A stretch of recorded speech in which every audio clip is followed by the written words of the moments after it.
நீங்க விருந்துக்கா வந்திருக்கீங்க? ஒரு வீடா போய் தங்கி சாப்பிட்டு கிளம்புறதுக்கு. அது எங்க வீடு. நீங்க எப்படி அங்க போய் இருக்க முடியும்? கொஞ்சமாவது மூளை இருக்கிற யாராவது இப்படி யோசிப்பாங்களா? நாங்க என்ன இங்கேயே தங்க போறோம்? அங்க போகவே மாட்டோமா? வெட்கமே இல்லாம அந்த வீட்டு சாவியை கேட்டுட்டு இருக்கீங்க. அப்ப நாங்க கேக்குறது எங்களுக்கு கொடுங்க. உங்க யார் வழியிலும் நாங்க குறுக்க வராம நாங்க பாட்டு போயிட்டே இருக்கோம். ரொம்ப ஓவரா பேசிட்டு தம்பி, இனி இப்படி பொறுமையா பேசிட்டு வேலைக்கு ஆகாது. அடிச்சு துரத்துறது தான் ஒரே வழி. அடிக்கியா? இது நம்ம வீடு. இங்க யார் இருக்கணும் இருக்க கூடாது நம்ம தான் முடிவு பண்ணணும். அதெல்லாம் போக முடியாது.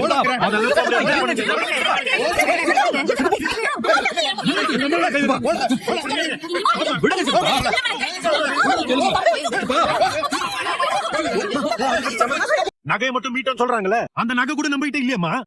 இருந்திருந்தா நம்ம ஏமா இவங்க முன்னாடி இப்படி வந்து நிக்க போறோம்? வெக்கமான எல்லாத்தையும் விட்டு நீங்க நின்னு அசிங்க பண்ண நம்மளுக்கு தலையெழுத்தா? தயவு செஞ்சு நீ கொஞ்சம் அமைதியா இருமா. மத்ததெல்லாம் நான் பாத்துக்கிறேன். அவர் வாங்கி வச்ச சொத்தெல்லாம் இவங்க அனுபவிப்பாங்க, கடனை மட்டும் நாங்க அனுபவிக்கணுமா? அதெல்லாம் முடியாது. நம்மளுக்கு சேர வேண்டியது கிடைக்கிற வரைக்கும் இங்க இருந்து நாங்க நகரவே மாட்டோம். உட்காரு. என்னன்னா இது ஏன் பண்றப்பா? கொஞ்சம் உட்காரு. உட்காருன்றல. இருக்கலாம். ஆனா இப்ப உங்க ஹஸ்பண்ட் உயிரோட இல்லையே. பங்கு பிரிச்சு கொடுக்கறதுக்கு உங்க புருஷன் அவர் இப்ப உயிரோட இருந்திருக்கணும். அவர் இல்லாம நீங்க இங்க வந்து பிரச்சனை பண்றதெல்லாம் நியாயமே இல்ல. நீங்க அவர் செகண்ட் மேரேஜ் தானே பண்ணிருக்கீங்க. இத ஒரு மேரேஜாவே கன்சிடர் பண்ண முடியாது. இவங்க தான் சந்தானத்தோட ஒய்ஃப். சட்டப்படி இந்த சொத்துல எந்த உரிமையும் நீங்க கொண்டாடவே முடியாது.